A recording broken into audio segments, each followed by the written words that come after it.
Welcome back to Mash Paddle's YouTube channel. Today we're going to do a tasting video of a blonde ale that I brewed about a month or so now. If you follow the Mash Paddle Instagram page and our IGTV, you would have seen the brew day video for this particular beer.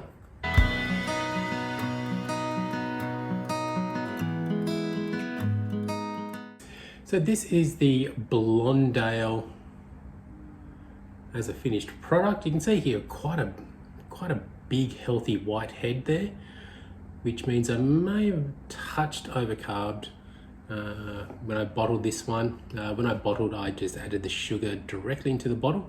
I'd never actually done that before, believe it or not. I've always either used carbonation drops or bulk primed. So this is the first time where I've actually just poured sugar straight into bottles. And so that's probably why it's got a bit of a bigger head. It's probably a touch overcarbed for a blonde ale, but color-wise I'm really happy with.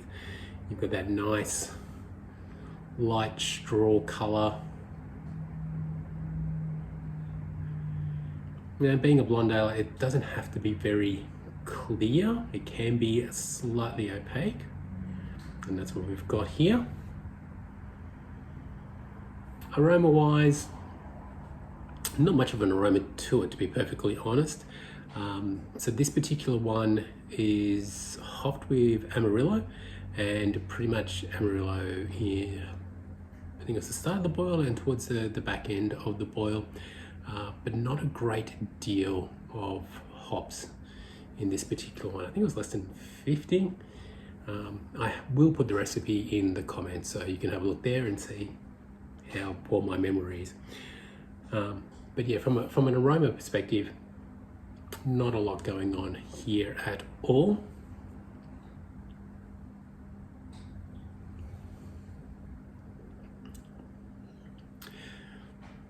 Flavor wise, again, being a little bit sort of overcarbonated, so you do get that sort of bubbly, tingly kind of sensation, obviously with the mouthfeel. But otherwise, flavor-wise, it's kind of pretty clean and pretty crisp. I'm actually pretty happy with how this has turned out now. So I had a bit of a freak out during fermentation.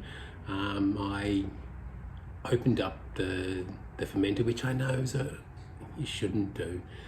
But towards the end, I sort of just opened up just to make sure that it wasn't infected. And that's something that I usually like to do towards the end of fermentation when I'm sort of starting to take those final gravity readings to make sure everything is stopped. And it smelled horrible. I was almost at a point where I might have to tip this. This is not good. But I thought, no, persist. Maybe it's just going through a diacetyl rest, which I think it was, because after a little bit more time in the fermenter and then obviously cold crashed as well, it's come out pretty well. In fact, the first glass I had of this, I was really expecting something pretty awful, and it turned out to be really nice.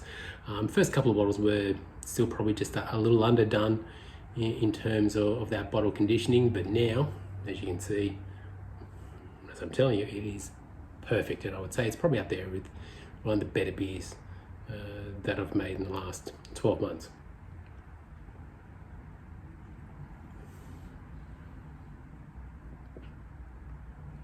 So this one has come in at 5% and 23 IBUs. Finished up bottling 19 litres of this one.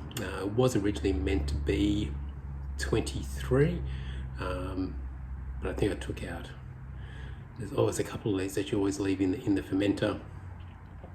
And I think I might probably miscalculated a little bit in terms of my volumes as well, which when I'm using the Brewfather app, I've started to realize I do miscalculate a little bit.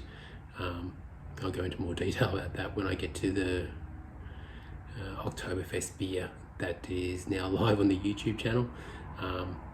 Some gross underestimating there, and I've worked out what that is, and it's just me using the Brewfather app and understanding exactly what my Brewzilla should be doing, and the numbers and calculations that I put in there.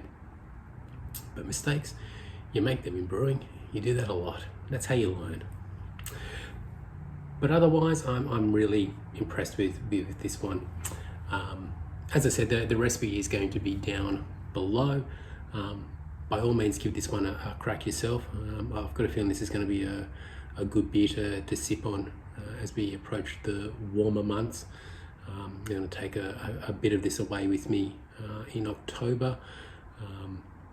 I should have this video out before October, but the plan is that we're going to take a little week off from the store and the web store, because it's going to be our 1 year birthday in October, and when we come back we'll have some birthday specials to let everybody know on. So if you want to be the first to find out, please subscribe to the newsletter. They're going to be the first ones to find out, and then I'll post all over socials as well, so you can follow us at Mash Paddle Brewing Supplies.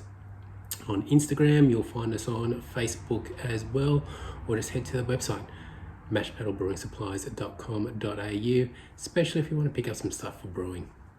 It's probably a good idea, actually. All right, cheers guys, and we'll talk to you again soon.